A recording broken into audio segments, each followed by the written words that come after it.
Welcome to the Human Capital Innovations Podcast, your go-to source for personal, professional, and organizational growth and development.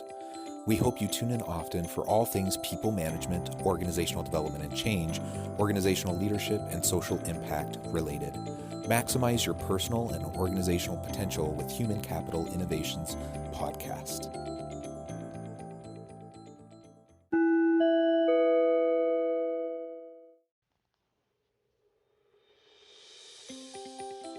Welcome to the Human Capital Innovations Podcast. In this HCI podcast episode, I talk with Onyejekwe about finding co-founders and managing the performance of your team.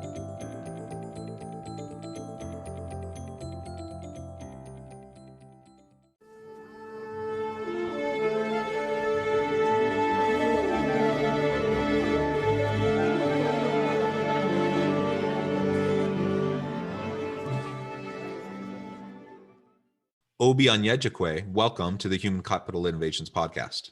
Thank you. Thanks for having me. Yeah, it's a pleasure. I'm really excited to have a conversation with you today. You have a unique and interesting background with a lot of expertise in the startup space, so it'll be a fun conversation. We're going to be focusing on how you go about finding co-founders, and then how do you go about the process of managing performance, which will include the hiring and firing and other elements related to that in terms of how we manage our team.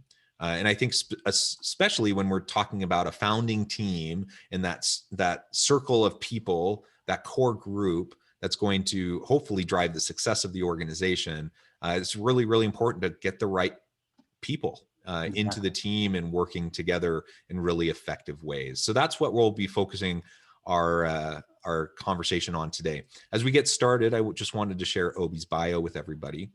Obi Onyejekwe is an entrepreneur and product specialist with extensive experience building digital and entertainment companies.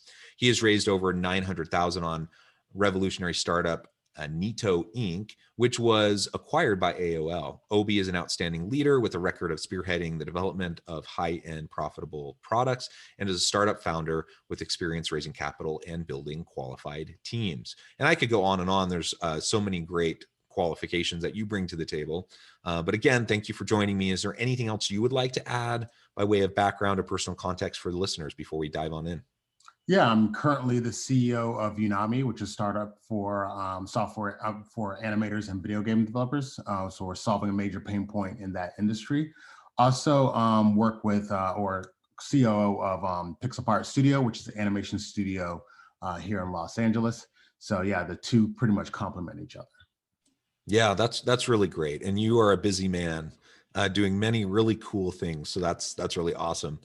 And maybe start by just telling listeners a little bit more about how you found yourself getting into, this founder space, being willing to, it's not for everybody, right? It's not for the faint of heart. So how did you find yourself getting into that space? I would say basically, I think towards the end of me working over at Nickelodeon, I came up with the idea of Neato, which was a facial recognition software similar to what you see in Snapchat.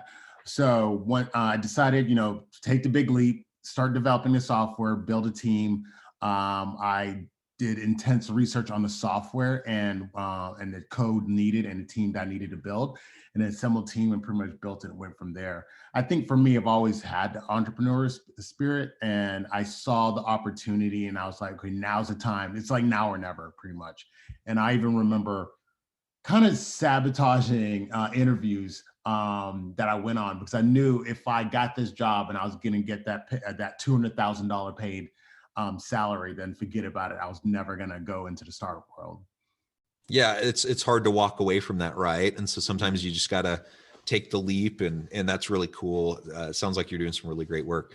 So tell us now a little bit about how you've approached going about finding co-founders for some of your ventures in the past, because like you said, you have to get the right people. As Jim Collins said, you got to get the right people on the bus and sitting in the right seat if you want to find organizational success. And I think that's important for every employee, but it's particularly important for the founding team. Exactly. I would say, first you got to measure what your next milestone is.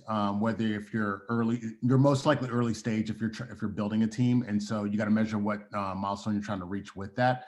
Whether it's building out software, building out a business plan, or whatever it may be. So then you're ultimately looking for the person that's going to complement you. So whatever you're bad at and that you really need, that's what you need to hire ultimately. So if you're not an engineer, then you need a lead engineer. If you're not good at biz dev and putting together term sheets, understanding term sheets, or pitch deck or business plan, you really need to bring somebody in for that. The next stage you got to understand or break out is the value prop or of each person that you're bringing in, because not everybody's equal. So if you start doing a 50-50 equal everybody, that's just not going to work. It's not a democracy. It is a business, and businesses really should be working as more as a dictatorship. That's just the best way they work. Because if it's really equal, it creates a lot of conflict, and you're better going in the direction of, believe it or not, it's almost like you're almost better off going in the wrong direction fast with one person versus a battle going forward, because you pretty much end up in a stalemate and you don't move forward at all. Because then you fail quickly, and you pivot to the right thing. So yeah, I think, and then can I just focus zoom in on that point here for a moment? Now, certainly, business, you want to create an environment where people can speak up, they can be heard, you can have dissenting voices, where you can push back and challenge each other. But ultimately, you have the CEO who has to make a decision, and then you have to move in that direction, right? And exactly. So what you're talking about, which is to the detriment of many organizations, is kind of this decision paralysis that can set in, where you're chasing consensus. That's never going to happen. So it doesn't mean you don't seek input, and it doesn't mean you don't challenge assumptions and push each other on your thinking. That has to happen. But ultimately, you make a decision, you move forward, and then you talked about failing fast. That is so important. Like, we just need to create an environment where we're iterating rapidly. So you fall forward, you fail fast, you learn from what worked and what didn't work, and then you iterate, you move forward, and then you refine your approach. But you don't want to allow, like, sometimes we get in perfectionist tendencies especially when we're launching a new product or service. We want it to just be perfect. And certainly we need to add value to the market, but nothing's perfect on the first try, right? And so it's, we're often flying the plane as we're building it. And we just, as long as you're iterating fast, then you find there's bugs. Okay, we got to fix those bugs. We're going to do a new rollout, move forward. Okay, pivot, iterate, move forward. And that's really what has to happen. Exactly. And I would say most importantly too is what dictates that drive is the customer feedback. Like what you think or what any other person thinks is irrelevant. It's about your customer. You're basically solving their problem, their pain point first and foremost. Yeah, absolutely. And then I apologize, I cut you off midstream, but you were talking about that founding team, getting people with complementary skill sets around the table with different expertise. And that can be a challenge for founders at times, because frankly, there's often a lot of ego involved with people who are in that space, who are very capable, very intelligent, highly skilled, technical skill, to be able to acknowledge your own personal gaps, and where, your skills take you this way, but you need to build out a complementary team with people with all these other areas of expertise. That can be a challenging thing sometimes for anybody, but, for founders who are very capable, very intelligent, have been very successful. So what have you found? Like, how have you approached that? How have you kind of kept your own ego and your own how have you kept that in check and practice some intellectual humility around recognizing, how you need to fill out your team? Exactly. I mean, you definitely have to measure their tone and the feel when you are interviewing people. And this is when you really go for your gut. First, you interview for competency, and then you go for the gut and company culture. Are you going to vibe well with this person? Can you have drinks and a dinner with them and hang out? You don't have to, them be your best friend, but can you really tolerate this human being for like the next 5 to 10 years? Can you really do that? And then what's most important, I would say, is I think truly how you get vibe in the connectivity. And then do you have a history? That also helps as well. And I think for me, when it comes to humility, for me, best idea wins.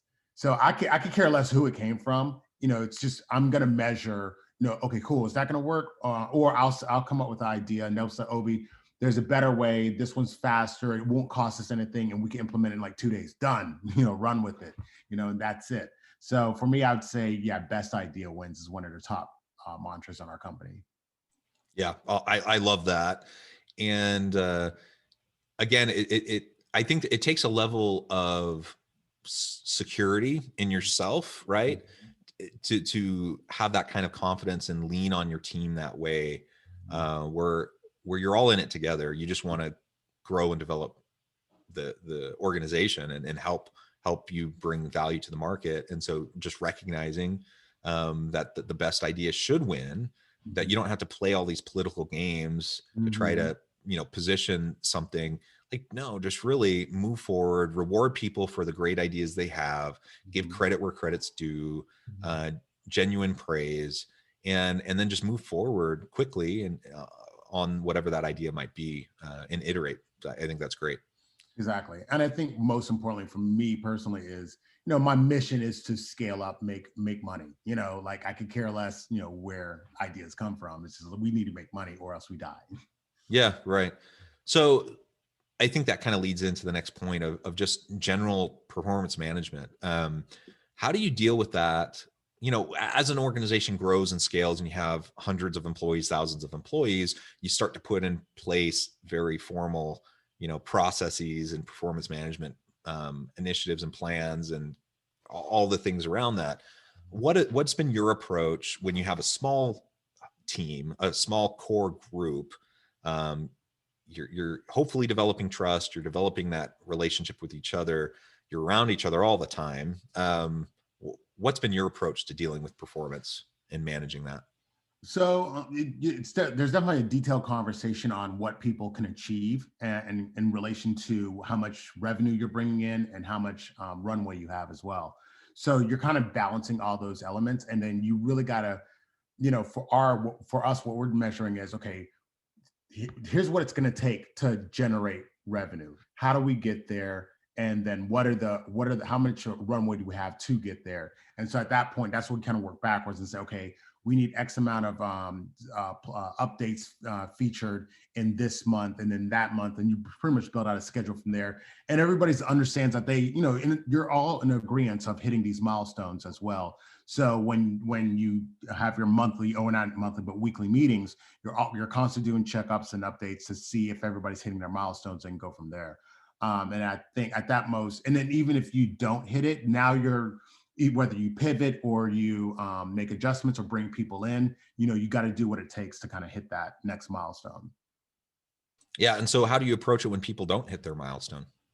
It is a tough conversation. You got it. Well, it's like, first question is why? What happened? Was it an unforetold bug that you didn't see? Was it did the software crash? Was it a failure in equipment? What was it? And from there, you kind of try to solve the problem from there, because it might not be their fault. It may have just been, look, bugs happen when, the original code that we got from such and such just was garbage. And so you just gotta, maybe potentially bring in additional help to hit that milestone.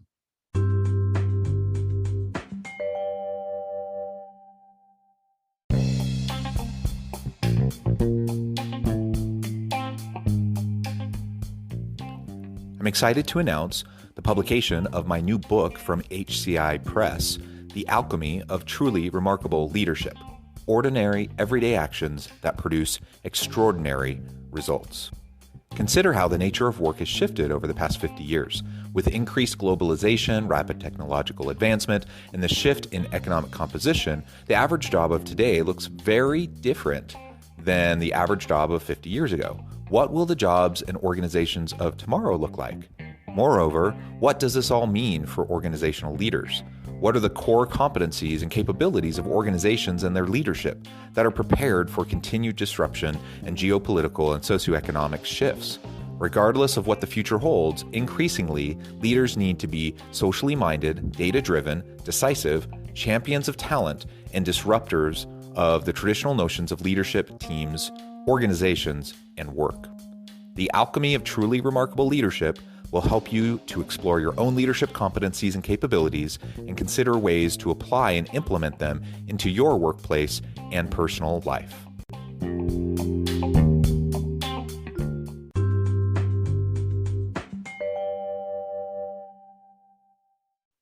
Yeah, I like the approach to just have, openness, having those conversations on an ongoing basis, not throwing someone under the bus just because they didn't hit a milestone arbitrarily. Everyone likes to focus on their KPIs and they want to hit, those markers. But people, can't work magic. And so sometimes there are external pressures that just can't, you just have to account for them and you have to acknowledge them. And then you set out a plan and you move forward. And so when we can have that kind of a rich conversational environment where we just know we can touch base and talk about those things, I think that engenders more trust, and that engenders, more meaningful goals and work towards our continued development. I know for myself, I can think, in past experiences around performance issues, when I was the person, the employee, and I had, managers talking to me, if there was something that was completely out of my control, but they came down on me because I didn't hit some arbitrary benchmark, it wasn't motivating. It wasn't, it didn't help me do anything better. It just discouraged me. Right. And so we have to be able to walk that line. And I think as long as we have open communication and just regular dialogue around performance, then that can really get us to where we want to be.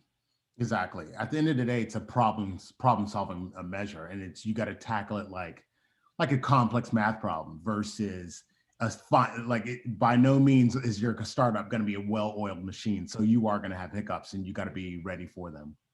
Yeah. Excellent. Tell us a little bit more now about how you've approached the hiring process. You've talked a little bit about how you want to go out and identify, people to join the founding team. But how do you formally go through that process?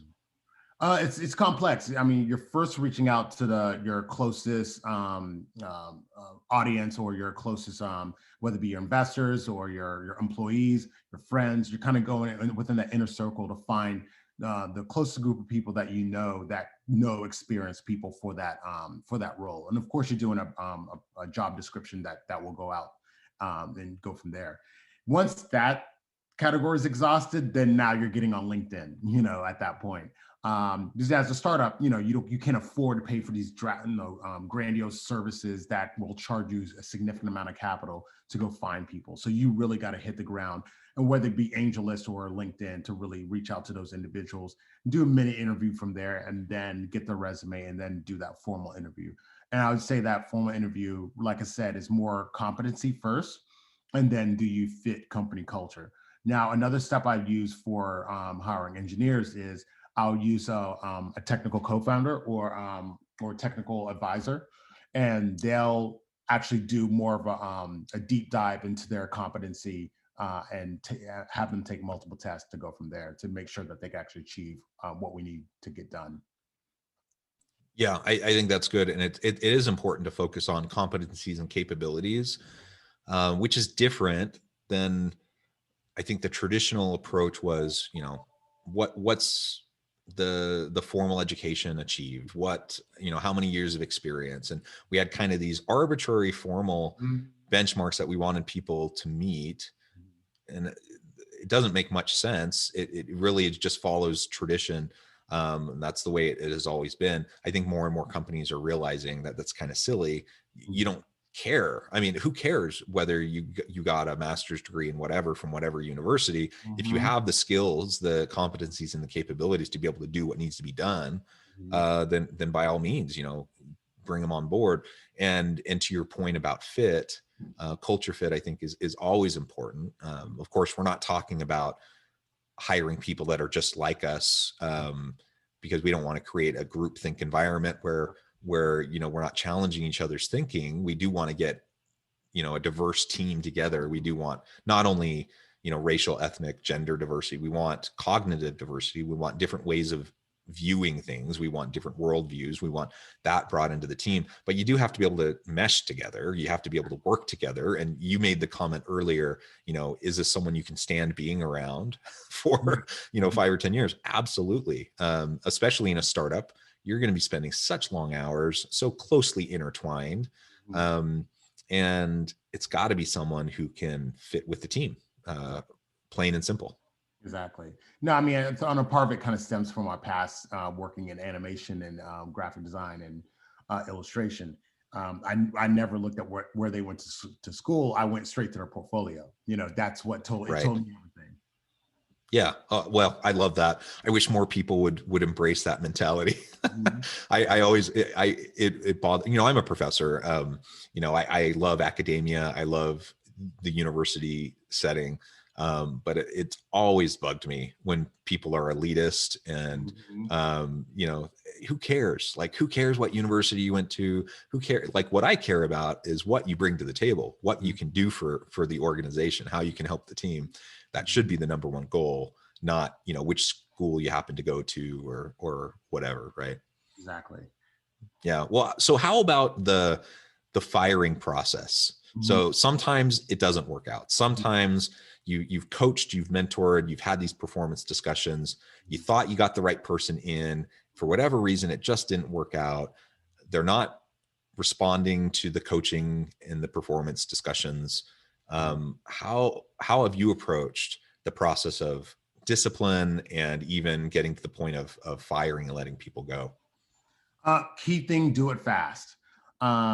You definitely want, the minute you see there's a problem or they're not getting it or things aren't working out, you got to address it really quickly. And I generally kind of give you like one chance, because it's not emotional. We got to hit our metrics or we're in trouble. So once it's not working out, you're out. I sit you down. I kind of go over the things that aren't working. And sometimes it's a cultural thing too, or a cultural fit. We just don't mesh together as well. But generally it's always performance. And look, this just isn't what we're looking for. We need X, Y, Z. And then just end it right there and then. Speed is it. Because the longer you leave them on, the more money you're spending and the more money you're losing as well. Well, yeah, absolutely. You're losing the money directly, but you're also indirectly, there's impacts on the team, the dynamics of the team. One person's poor performance usually has extending impacts and ripple effects on people around them. It was interesting. I was having a discussion with a leader just earlier today, actually.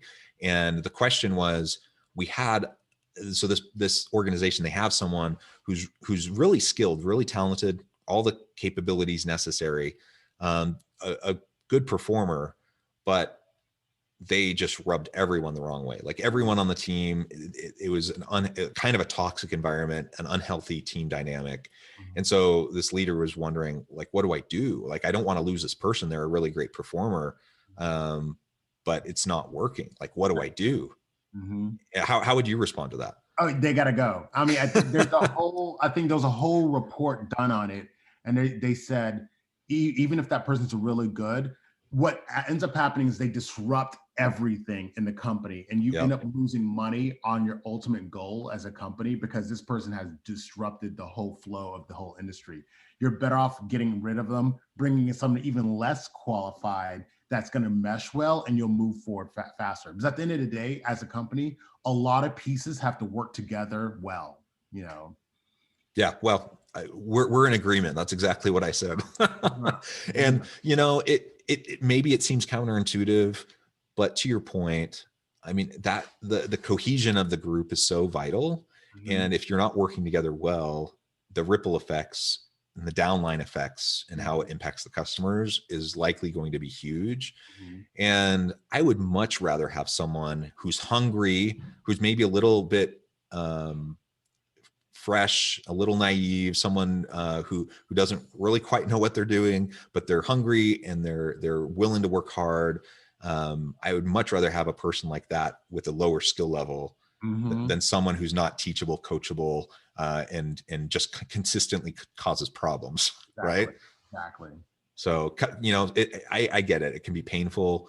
If I don't want to call out any like professional sports athlete, but if I have an all-star on my team and they're awesome, but they consistently are dysfunctional with all the team members, cut them loose, man. Exactly. Move on and rebuild the team, and you're going to be stronger for it. So exactly. Well, Obi, it has been a really great conversation with you. I want to be respectful of your time. I see we're coming towards the end of our time, but before we close, I wanted to give you a chance to share with listeners how they can get connected with you, how they can find out more about your companies and the work that you're doing, and then give us the last word on the topic for today. Okay, cool. So yeah, like you can contact me. Our website is GetUnomi, GetUnomi.com. It's our site for our software company. We're also doing equity crowdfund, so you can find us on Micro Ventures and just look up Unomi or Get Unomi, and we're on there. And then you can also go to Pixelpart Studio, which is our animation studio, pixelpartstudio.com, and you'll see all the amazing work that we're working on. And yeah, thank you for having me. And yeah, this is a great show and happy to help entrepreneurs whenever possible. Wonderful. Thank you so much, Obi. It has been a real pleasure. I appreciate all the experience, the insights you bring to the table and sharing with listeners. I encourage listeners to reach out, get connected with Obi, find out more about what he and his companies can do for you. And as always, I hope everyone can stay healthy and safe, that you can find meaning and purpose at work each and every day. And I hope you all have a great week.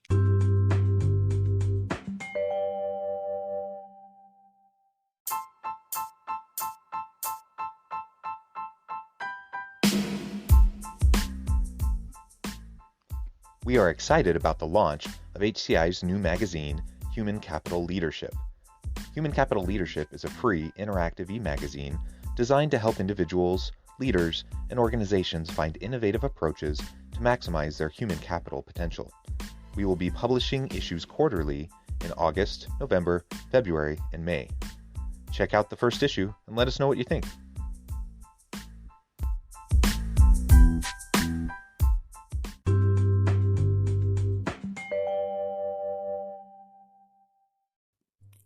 Thanks again for joining us for this episode of the Human Capital Innovations Podcast. I hope you stay healthy and safe and that you have a great week.